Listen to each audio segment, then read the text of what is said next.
Thank you so much, Ben. I'm a little height. Oh, I don't need it. Thank you, Tom. It's an absolute pleasure to be here. Beautiful day. And actually even more excited to be here because as of 2 weeks ago, I've actually relocated. I moved from Toronto to Vancouver in '89, and 2 weeks ago I've moved back. So I'm feeling at home with all of you. So really, really excited to be here. We're going to spend a few minutes. I'm going to just introduce who I am and our company, just to put things in context. We're going to then clicker would help. We are going to then talk about the sponsorship industry today, what it looks like today. I've been in the industry, I cut my teeth in the industry in Toronto a long time ago. I'm not going to date myself. And then we're going to talk about the evolution, where it's come from and where it's headed, so that we can all be prepared for the future. And that's what I do is look at the trends and make sure that we as a company are ahead of those. We're going to look at where the sports industry is evolving to, because it is evolving, as we've just witnessed in Pyeongchang, all the new sports and exciting sports and what's driving that. Then we're going to talk about a blue water opportunity. We call it blue water, all around women in sport. And women, whether they're little girls leading up to the opportunity that we all have to propel women to become the leaders that we want them to be. And then talk a little bit about brands that are supporting sport and, again, the opportunity, because we feel that corporate Canada hasn't woken up to that opportunity yet, and we're, as a company, trying to really propel that. And then finally leave you with what I feel are our top 5 priorities for you to leave the room and think about in whatever vein of work you're in, whether it's coach, administration, whatever it might be. Leave you with some nuggets that I think are most important to be successful in the industry today. So, who are we? TTG Canada was born out of the 2010 Games, as Ben said. I had the honor and the privilege of working from the early days of the bid to when we turn the lights off at the Games. And I've been in the industry a long time. I've seen it evolve. I will date myself, since the 80s. But what happened in those 10 years in the Games was absolutely revolutionary in the sponsorship industry in Canada, and I'll elaborate. So I was very, very privileged, and a year out from the Games, I said to myself, we have to take these learnings to market. Because what happened in the Games when we went to Prague to bid to be custodians of the Olympic brand, we had a budget line item to raise $453 million for sponsorship. And people looked at me as if I was crazy, and we had bitter disputes, and they said, there's no way you're going to do that in Canada. Well, as some of you may know, when we came back from Prague, our dollar dropped, the price of steel went up, concrete went up, our budget got absolutely turned upside down, and we, as Ben kindly mentioned, we were able to turn the traditional model of sponsorship upside down on its head and raise $760 million. Not an easy feat. So a year before our Games ended, I thought, I have to take these learnings to market. I've been in the industry for long enough. We've learned so much. We're going to bring these learnings to market. So we started this little company called TTG Partnerships, formerly 2010 Group, in my kitchen. I jumped off the cliff and I hired 3 people and thought, 3 people who were stars in the Games, and I thought, let's bring these learnings to the market. So we opened the doors in June 2010, TTG Partnerships, and we were very privileged to take off with the Canadian Olympic Committee being our first client. And we were the first country in Olympic history that after a Games, corporate sponsorship didn't fall off. Instead, it accelerated up. and we raised 5 times more than the quad prior to the Games, Van Ock taking over the marketing rights. So the opportunity is there for us all, and we're going to talk a lot more. So TTG partnerships took off, and what wasn't happening is the strategic side. So TTG represents properties or any entity that relies on sponsorship as a core revenue stream, which we all need. But what wasn't happening is in corporate Canada, 7 in 10 companies that were investing in sponsorship had no strategy. So we thought we've got to elevate industry standards on both sides of the fence, because if we elevate industry standards on the property side and the corporate side isn't elevating as well, we've got a problem. So in 2014, we opened Torque Strategies, who works with brands to ensure that when companies invest in sponsorship, they've got a strategy. Why? That lends to a mutually rewarding partnership, and both sides of the fence understand. So those are our 2 little companies. Torque has doubled year over year over year, so companies are now understanding, I better have a strategy if I'm going to invest corporate dollars. So that's who we are, just to put it in context of where we're going as a company today and why we're headed that way. So it's a very, very exciting time for our industry. Canada has the largest growth. These are 2016 numbers. Canada has the largest growth in sponsorship of 13.7%. Globally, we witnessed 4.6, North America 4.2. Why is this happening? We feel our games propelled a lot, but what has happened now is companies that have North American strategies or global marketing strategies, you cannot leave Canada off the map anymore. That is so exciting for all of us in this room. We have to seize this opportunity. And so we all have to elevate our game. Because if we all elevate our game, our mission for our company is to elevate the potential of sport, art, culture, and therefore our communities. Because when we raise the level, it's our communities that win. It's our little soccer clubs, it's our mid-level clubs, it's all of us, that we're all part of capitalizing on an opportunity that sits with us in Canada today. The good news is, and has been for the most recent past, is sport leads that way. Professional sport, amateur sport, as you see, they are over 50% of sponsorship dollars in Canada. Are festivals, cause, the arts elevating their game? They sure are. So, and which is great, because as we get more corporate sponsors involved, whatever sponsorship it is, they get educated and we all win, especially as you're seeing by the numbers here, sport. Quite a difference between pro and amateur, and a lot of people, I'm in meetings and they say, Andrea, the games took all the money out of the marketplace, so there's no money left for community. Not so.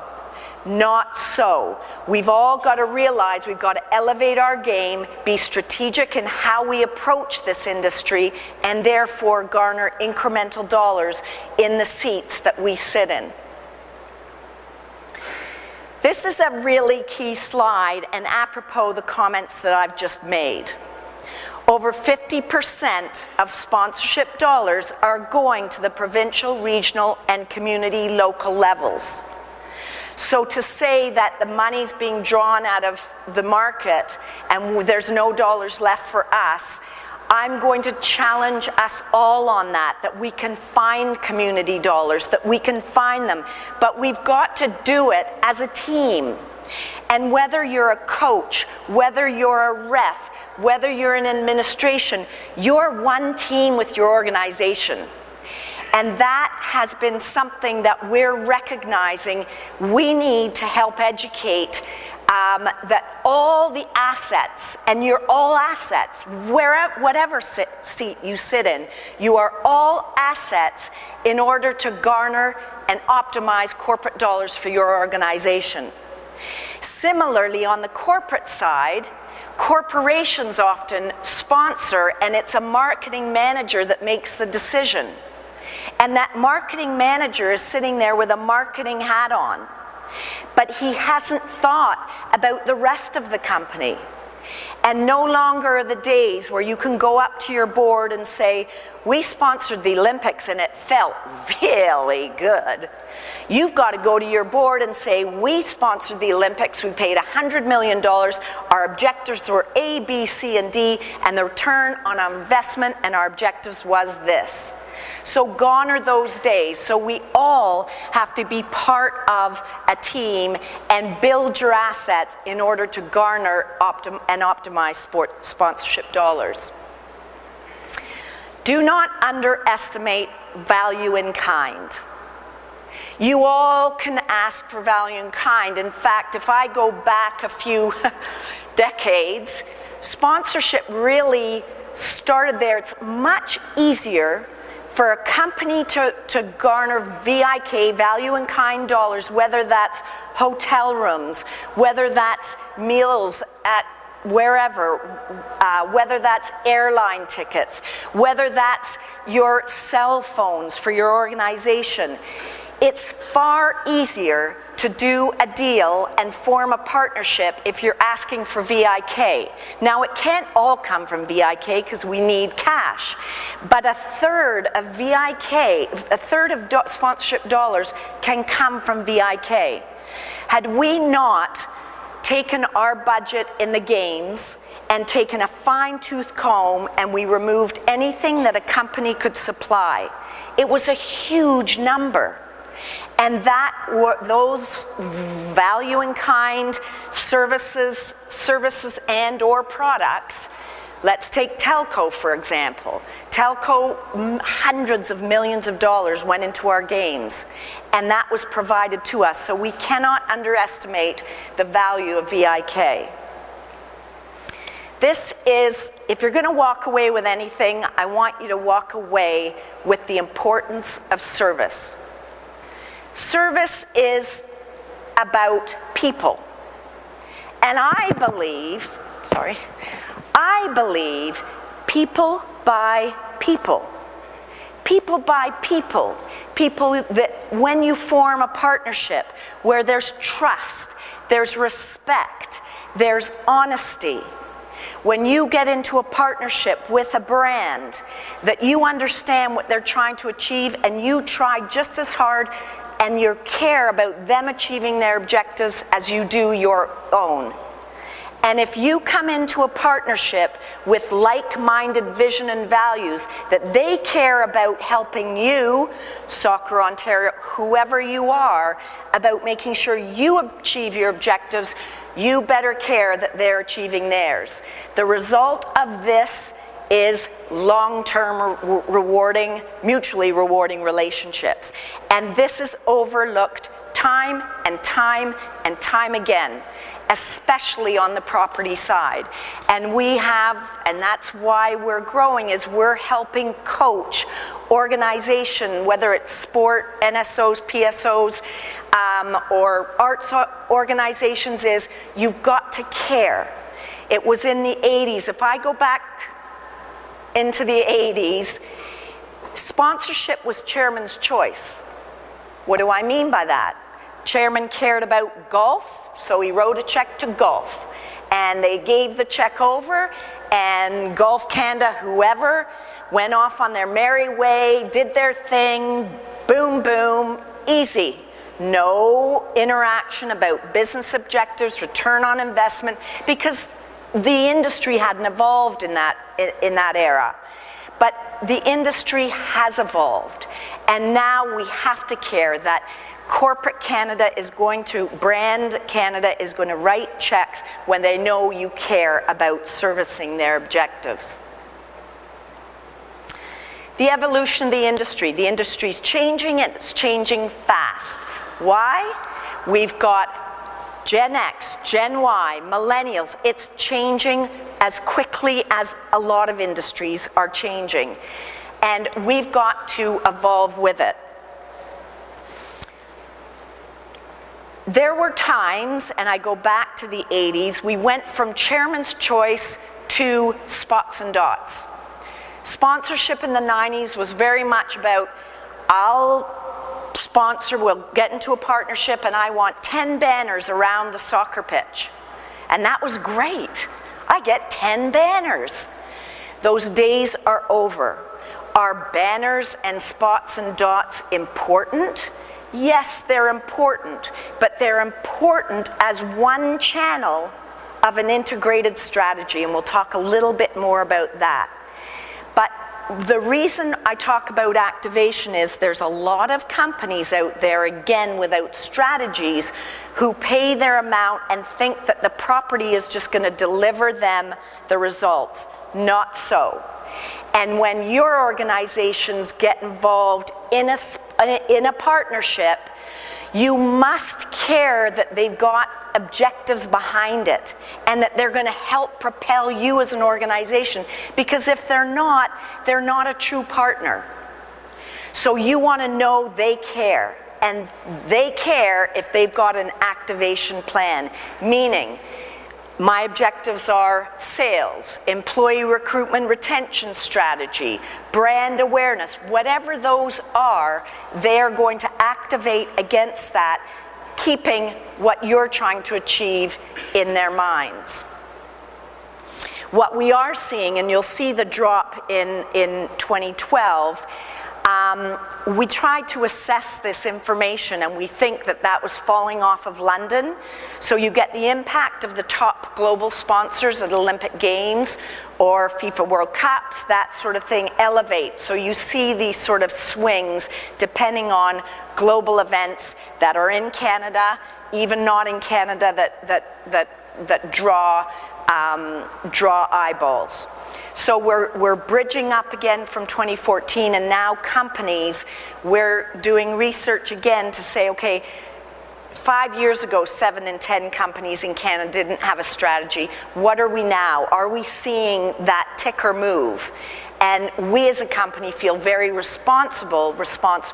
We really want to see that needle move so that we can form, as all of us can form, long-term partnerships with these brands.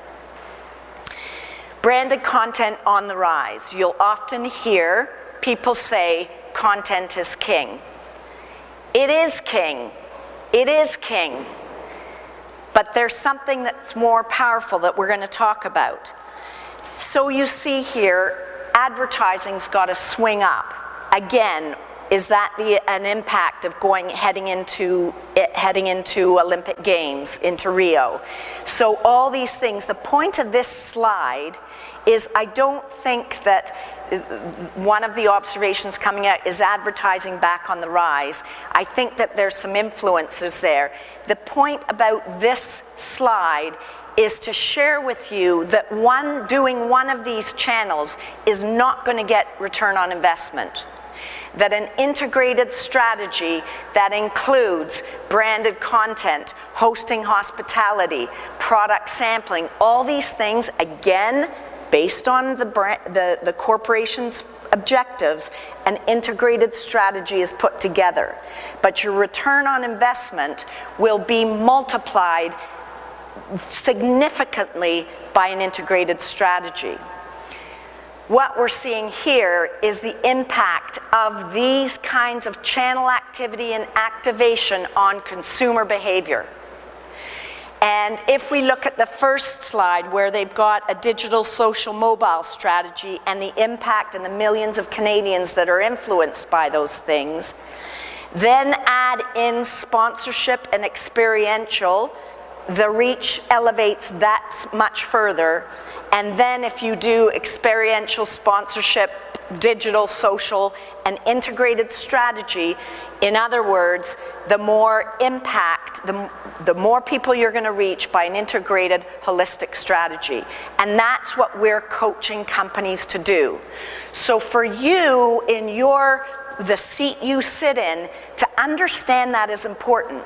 Because you might be a coach on the sidelines of a soccer game, and you start interacting after the game with somebody who you don't know, and they represent a brand.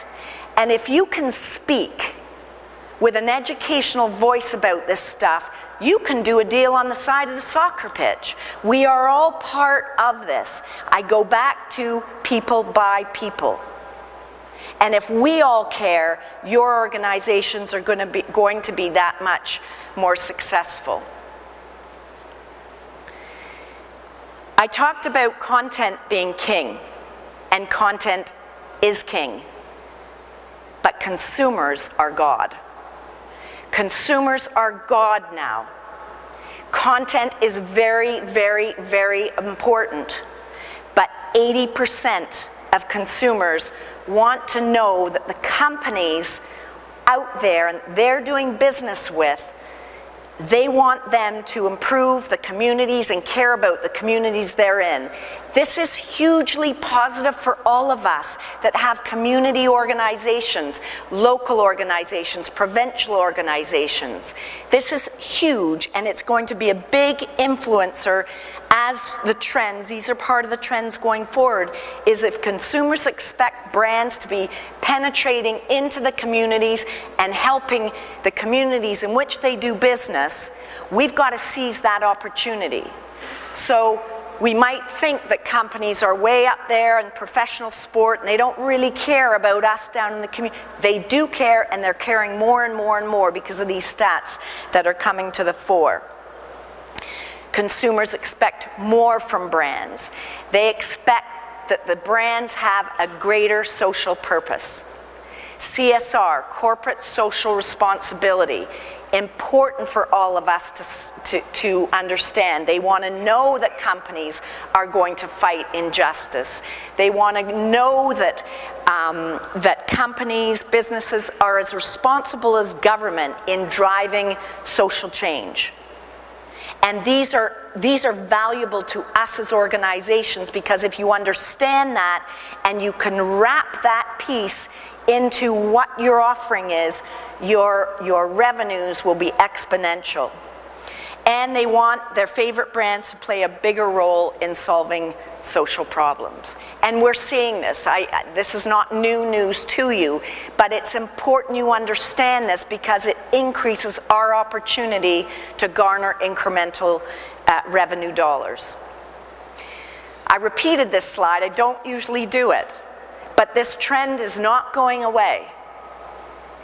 And the times that we as a company are in sitting with brands and either trying to renew a deal on behalf of a property or doing a new deal, they say they don't really care about our business, we're getting out.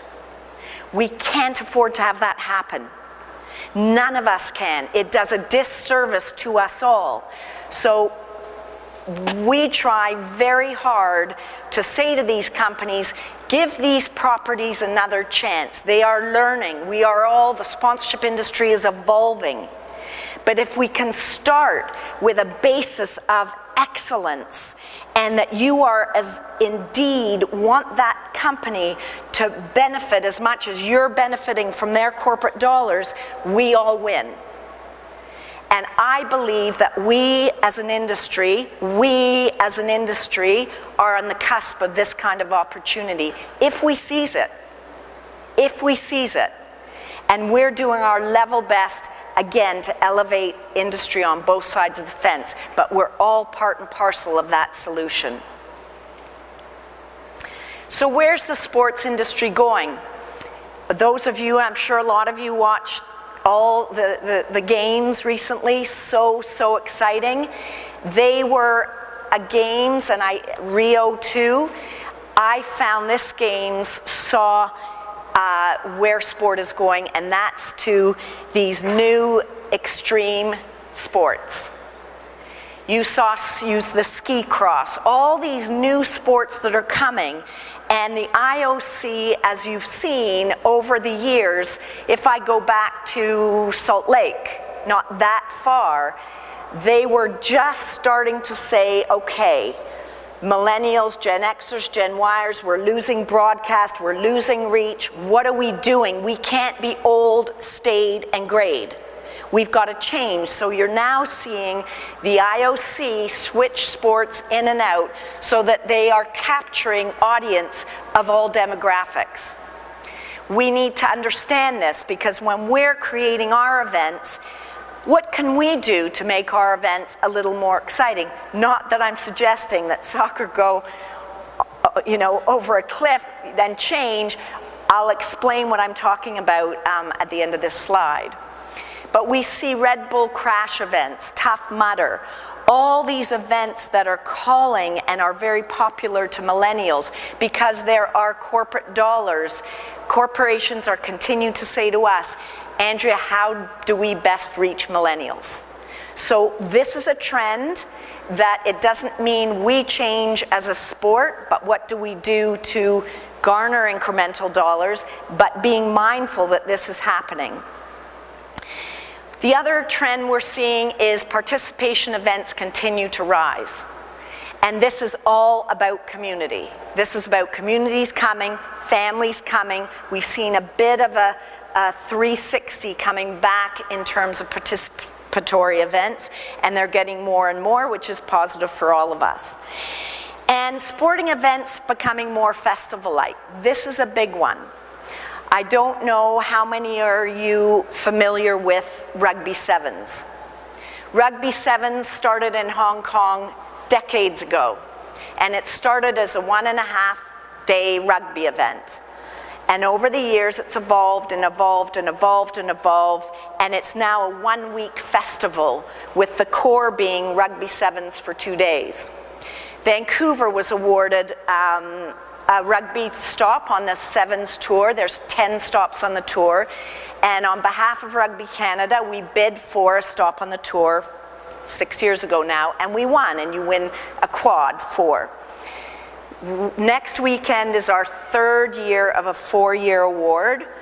And first year, all we did was put on the event, tested it, saw what the public engagement would be. Year 2, we started to layer on.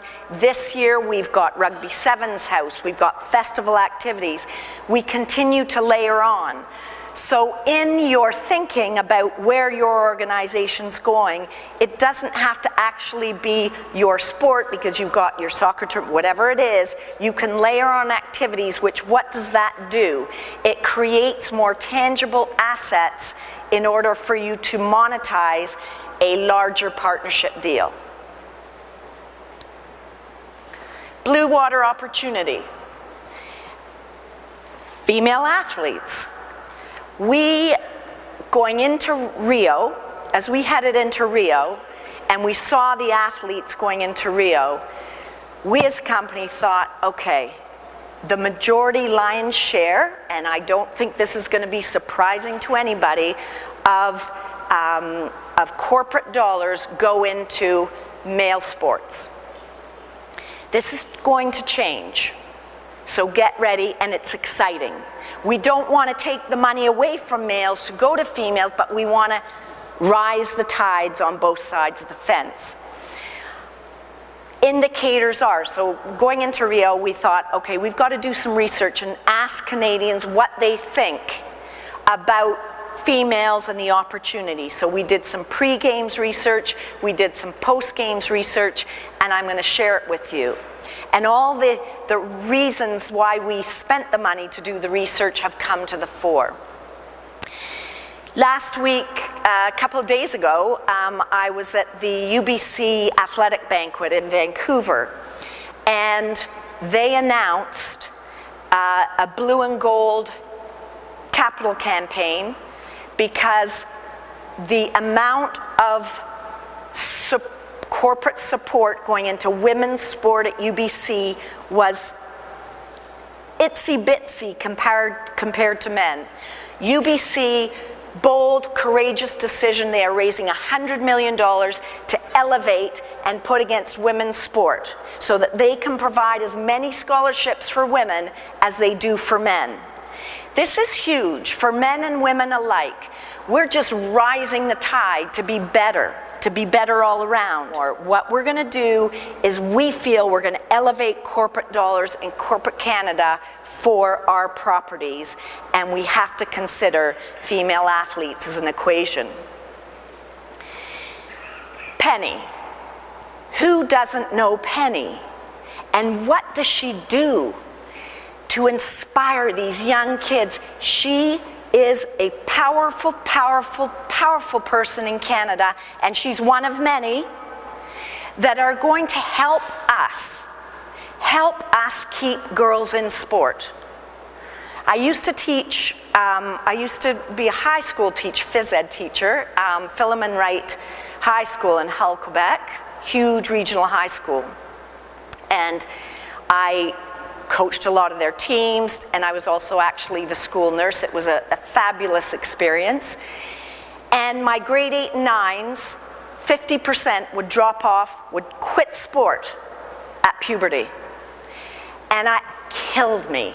It killed me, and I did my level best. But we didn't have the pennies around. We had them, but nobody was paying attention.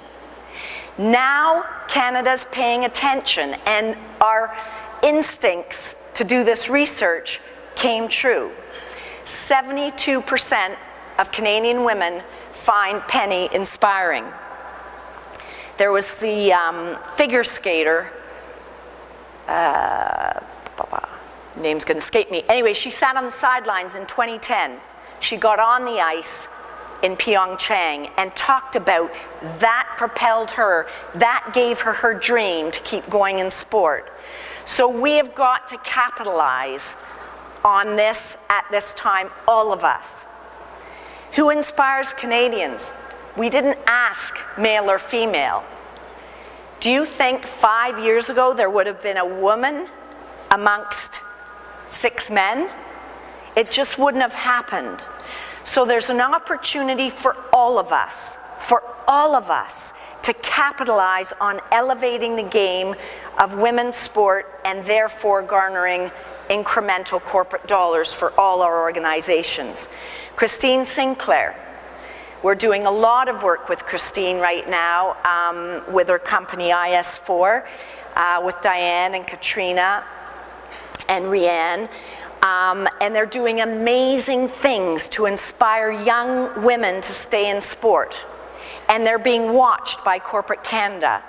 And these are the pieces that we all will be advantaged by. So if we all care, and being in the sport of soccer, think about the potential of what can happen. Rio, 16 out of 22 medals were won by women. Now, don't get me wrong, my men friends. This is not, I'm not pushing, power, girl power. This isn't about that. This is about seizing an opportunity to elevate the opportunity for corporate brands to get involved. Many of you coaches sponsor men and women, and we're all involved. This is about rising the tide for a better future for our communities, for our sport, for women, and it's more about seizing this opportunity. And so our research proved true. And when we walk into companies today and we show them this kind of thing, they're finally listening. They're finally listening. They're not listening enough as far as I'm concerned, but we're working on it. Pyeongchang, 55% of the medals won by female athletes.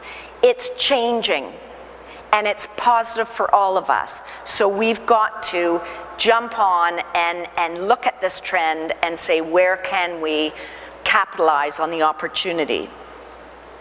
EY, you might know, formerly known as Ernst & Young, is a very, very, very committed company to women. And one of their programs, the WABN, which is the Women Athletes Business Network. And it's a global program, and they contacted me a year plus ago and said, we'd like you to be one of our mentors. You mentor Olympians, and it's with the goal of helping these Olympians transition from their Olympic sport into the workplace, which is very difficult, and we're all athletes in the room. We understand that.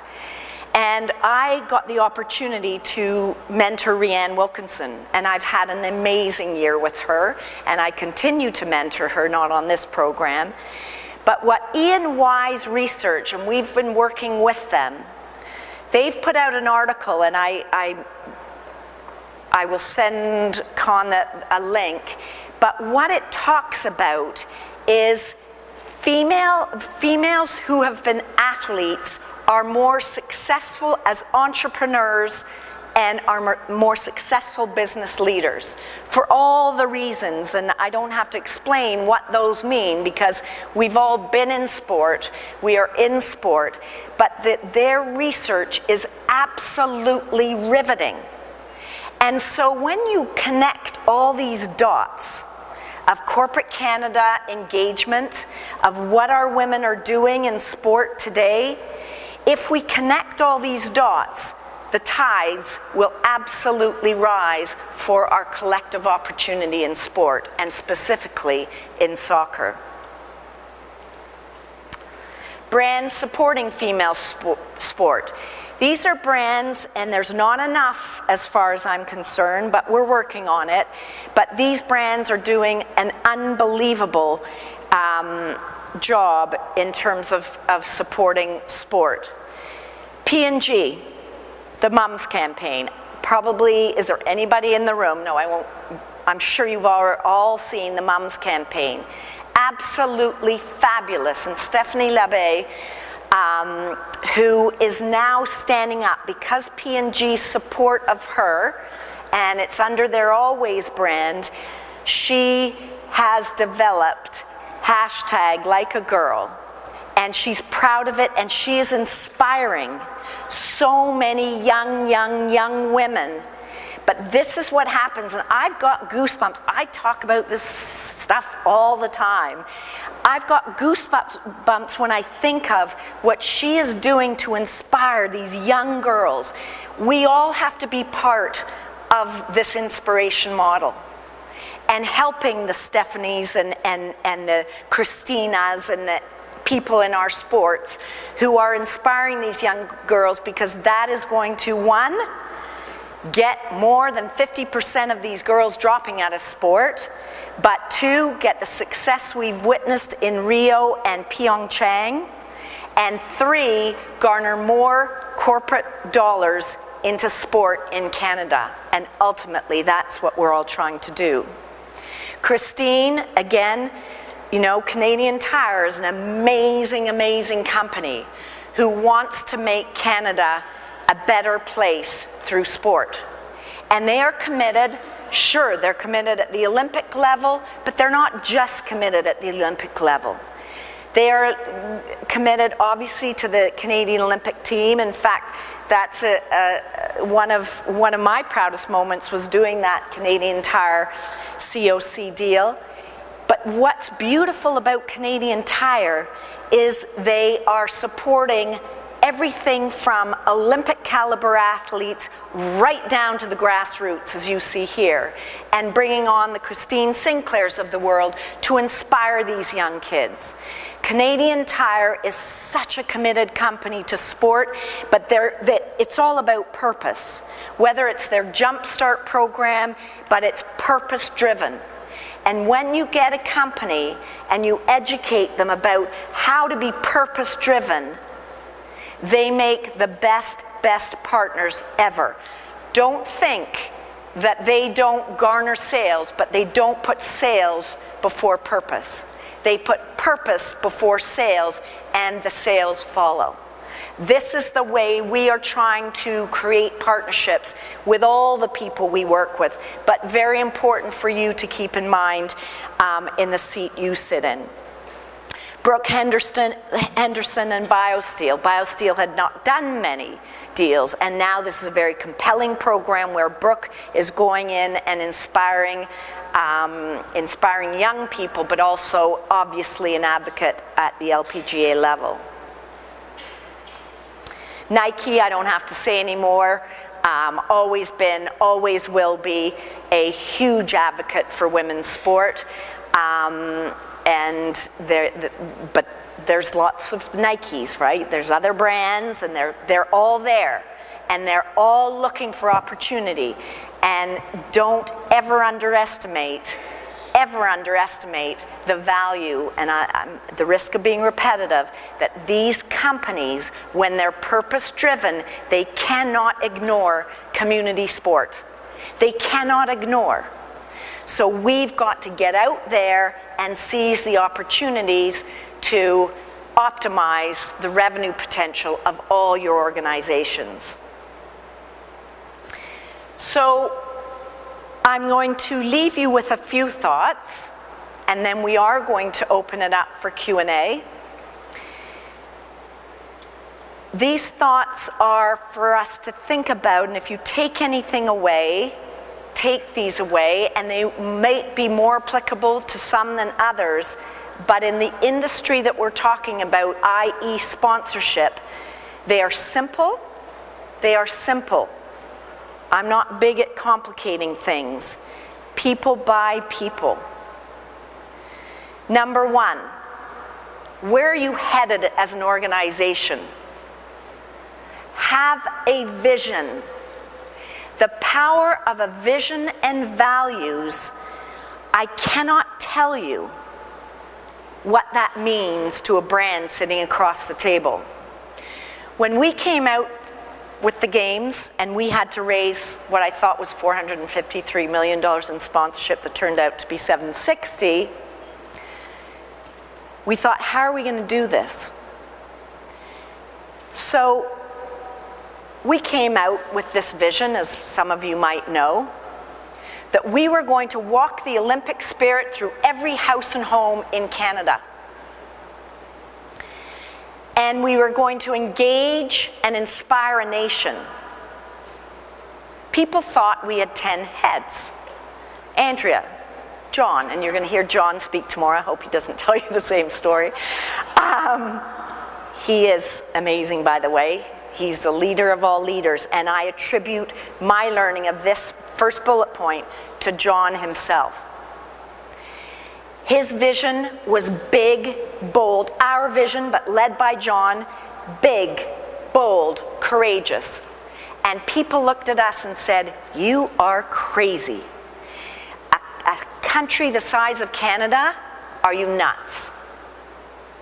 Well, we went forth courageously, bullishly, difficultly.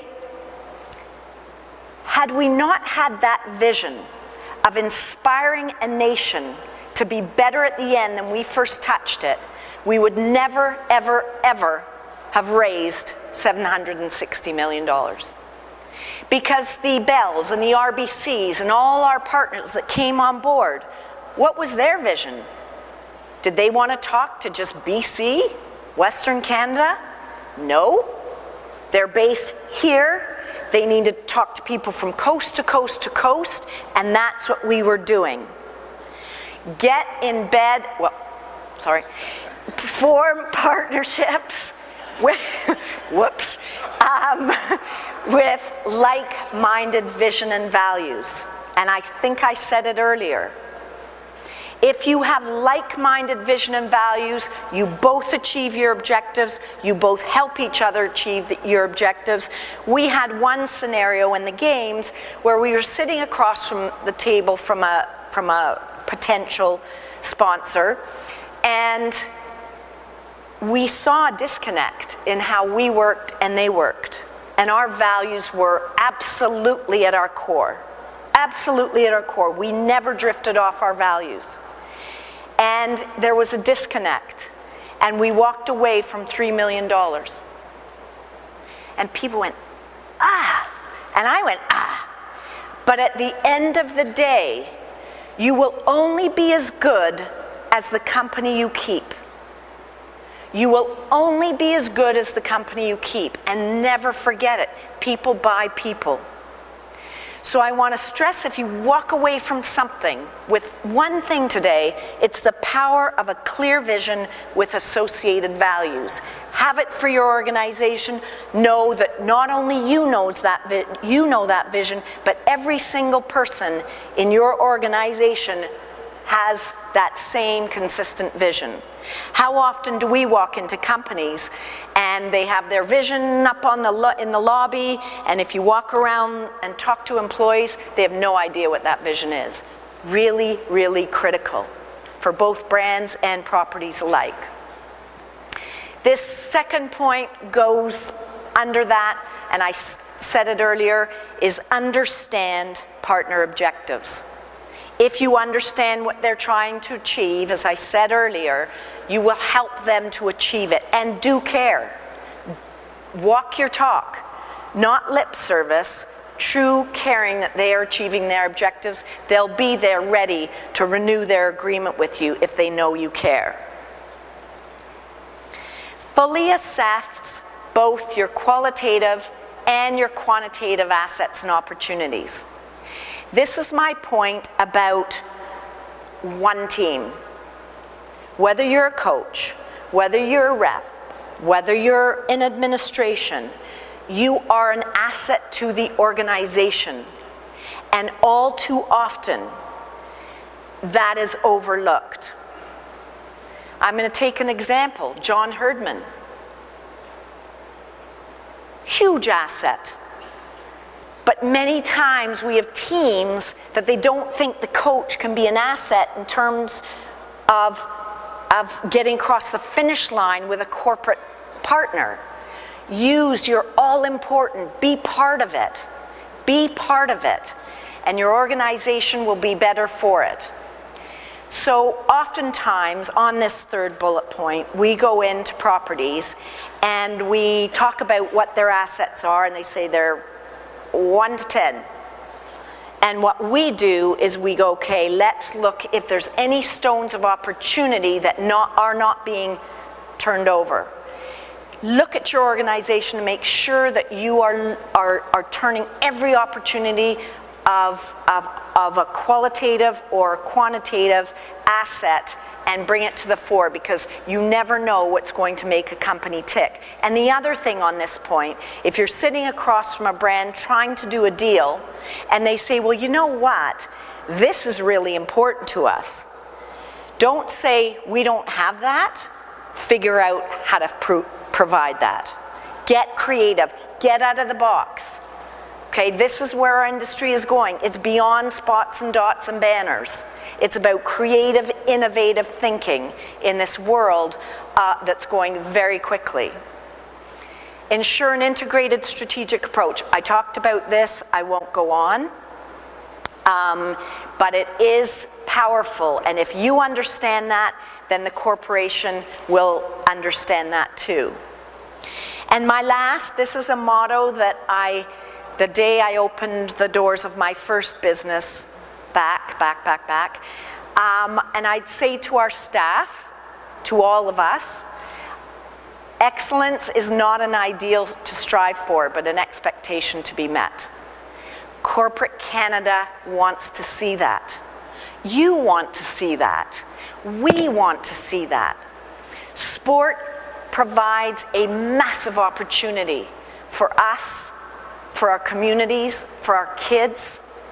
And if we lead, and we're all leaders in the room, with that in mind, with excellence at the fore, you will reap the benefits, because it doesn't always happen. So in closing, I believe that Canada's on the cusp of being a leading soccer nation, without a doubt. We are on the cusp of opening up a huge opportunity. If you look at Canada Soccer and their new strategy coming out, You Are Canada Soccer, in 2019, hugely exciting.